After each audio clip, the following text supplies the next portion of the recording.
नमस्कार दोस्तों, जय जोहार। मैं कौशल तिवारी और बीनिया संध्या में आपका स्वागत है। छत्तीसगढ़ सरकार के मंत्रिमंडल के विस्तार के बाद जिन सीनियरों को किनारे किया गया है उसे लेकर कई तरह की चर्चा है। क्या सचमुच इसलिए किनारे किया गया कि वे काफी अरसे से पार्टी की सेवा कर रहे थे और थक गए हैं, उम्र हो गई है, या फिर इनमें से लोग विवादों में रहे हैं? जब डॉक्टर रमन सिंह की सरकार थी, सत्ता के मलाई खाने को लेकर इन पर कई तरह के आरोप थे, इसलिए किनारे किए गए। या फिर जो मास्टर स्ट्रोक चलता है देश के प्रधानमंत्री नरेंद्र मोदी का, वो परसेप्शन के लिए किया गया। ये बड़े सवाल हैं। जिन लोगों का मंत्री बनाया जाना चाहिए या जिन लोगों के अनुभव का लाभ छत्तीसगढ़ को मिलना चाहिए था, ऐसा लोगों का दावा है, वे लोग किनारे किए गए। तो क्या इसकी वजह सबकी अलग अलग है? राजेश मूणत की कुछ और वजह, तो अजय चंद्राकर की कुछ और वजह, धर्मलाल कौशिक की कुछ और वजह, या फिर सिर्फ गुटबाजी भी एक वजह है? ये सवाल इसलिए बड़े होने लगे हैं और चर्चा का विषय होने लगा है। अब तो खुलकर भी यह बात चौक चौराहे पर होने लगी है, फला सीनियर को मंत्री क्यों नहीं बनाया गया। ऐसे में एक नाम जो बेहद चर्चा में है, बृजमोहन अग्रवाल का तो है ही है, राजेश मूणत का तो है ही है, अजय चंद्राकर का तो है ही, और अमर अग्रवाल का भी है। ये 4-5 नाम ऐसे हैं जो बेहद चर्चा में है, और यदि आप चर्चा को देखें तो हैरान हो जाएं। सबसे पहले आज हम बात कहां से करें? हम आपको एक एक खबर देंगे कि किसे क्यों मंत्री नहीं बनाया गया। शुरुआत क्या अमर अग्रवाल से करना चाहिए।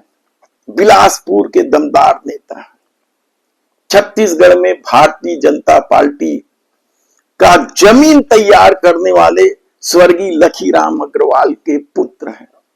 उनके अपने तेवर हैं। गुड़ाखू को लेकर कई तरह के सवाल मध्य प्रदेश के जमाने से उठते रहे हैं।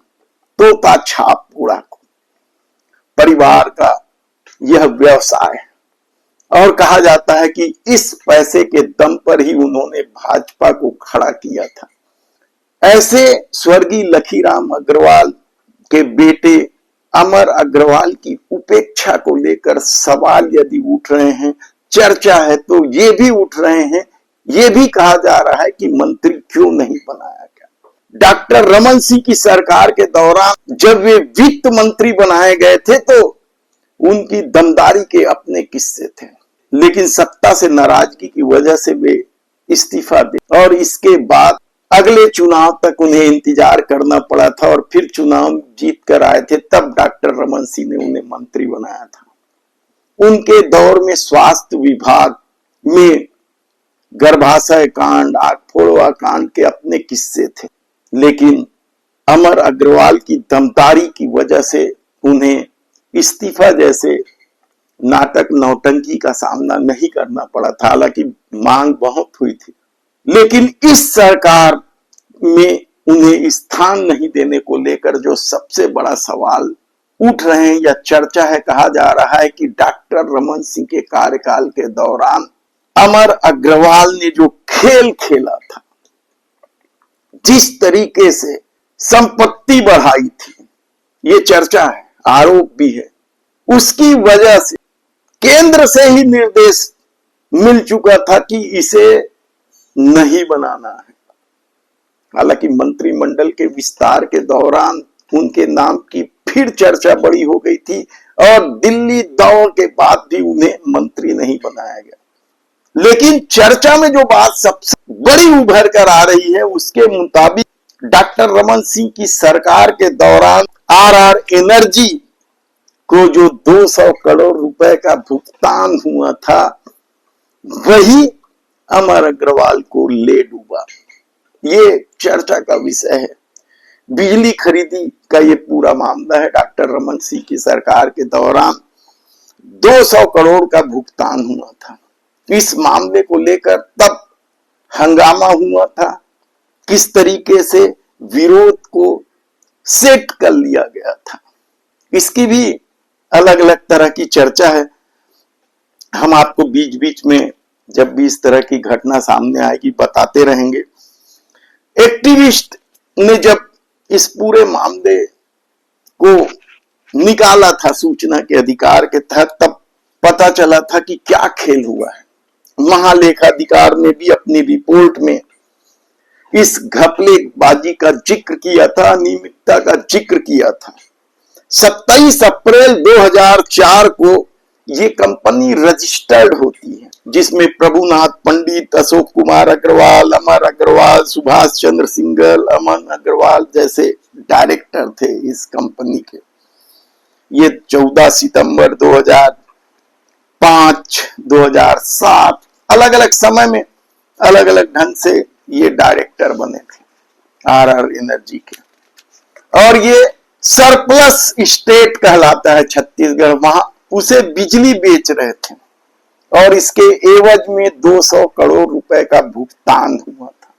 हालांकि ओवर एक्सेस घोटाला तो 750 करोड़ का जिंदल पर भी लगा था कि बिजली तो ली नहीं जा रही थी, भुगतान किया जा रहा था। असल में सरकार ने एक नीति बनाई थी छत्तीसगढ़ में बिजली की जरूरतों को देखते हुए कि आप हमारे यहां इन्वेस्ट कीजिए, पावर प्लांट लगाइए, हम आपसे बिजली खरीदेंगे और उसके एवज में भुगतान करेंगे। तय किया गया था कि इतने यूनिट बिजली खरीदेंगे और यदि बिजली की सप्लाई नहीं भी हो रही है, जैसे ठंड के दिनों में आमतौर पर बिजली की खपत कम हो जाती है, तब भी आपको घाटा ना हो इसलिए उतने यूनिट का पैसा आपको दिया जाएगा। ये खेल था।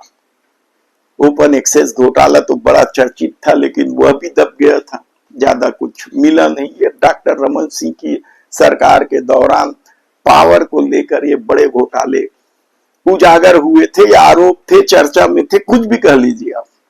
तो 200 करोड़ का ये मामला केंद्र तक जा पहुंचा था। और यही नहीं, इसी तरह की 9 कंपनियां बना दी गई थी और सब विद्युत उपकरणों के सप्लाई का काम भी इन्हीं 9 कंपनियों के इर्द गिर्द चल रहा था। सरकार को क्या खेल था। कहा जाता है कि अमर अग्रवाल के पावर का इस्तेमाल कर ये सब खेल हो रहा था, ये आरोप है। हमने इस मामले में अमर अग्रवाल से बात करने की कोशिश की, लेकिन वे उपलब्ध नहीं थे। कंपनियों का जिक्र है उसमें medical science private limited, Arif industries production limited, Sharda Kripa automobile limited, Asaram engineer and fire private limited, jet plus Raigarh कॉक्सी गैस लिमिटेड, स्पेशल स्टील्स मिलोटवई steels, Raigarh coal holding and energy, Chandrahasini Ispat, इस तरह के नाम थे। और आपके लिए ये एक और आश्चर्य की बात होगी, यह शंका इसलिए गई क्योंकि इन सारे कंपनियों का एक ही तरह का एड्रेस था।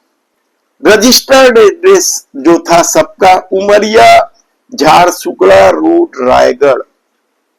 ये विद्युत उपकरण की भी सप्लाई कर रहे थे। ये मामला बड़ा हो गया था, सत्ता के प्रभाव के इस्तेमाल का ये मामला बड़ा था। और लेकिन कहा जा रहा है कि जब मंत्रिमंडल के विस्तार के दौरान अमर अग्रवाल पूरी ताकत लगा रहे थे, तब एक बार फिर नए सिरे से काला चिट्ठा, कच्चा चिट्ठा केंद्र तक जा पहुंचा था। और लोगों का दावा है कि यही आरआर एनर्जी ही अमर अग्रवाल के मंत्री बनने की राह में सबसे बड़े। आने वाले दिनों में हम और भी सीनियरों का खुलासा करेंगे, उनका खेल बताएंगे। यदि आपने हमारे चैनल को सब्सक्राइब नहीं किया है तो प्लीज सब्सक्राइब कर लीजिए, बेल आइकन का बटन दबा दीजिए। और आजकल तो यूट्यूब ने हाइप का एक बटन दिया है, वे भी जरूर दबाइए। आपका प्यार, आपका भरोसा ही हमारी ताकत है और हम आपको और छत्तीसगढ़ के हित में बड़े बड़े खुलासे करते रहेंगे। धन्यवाद।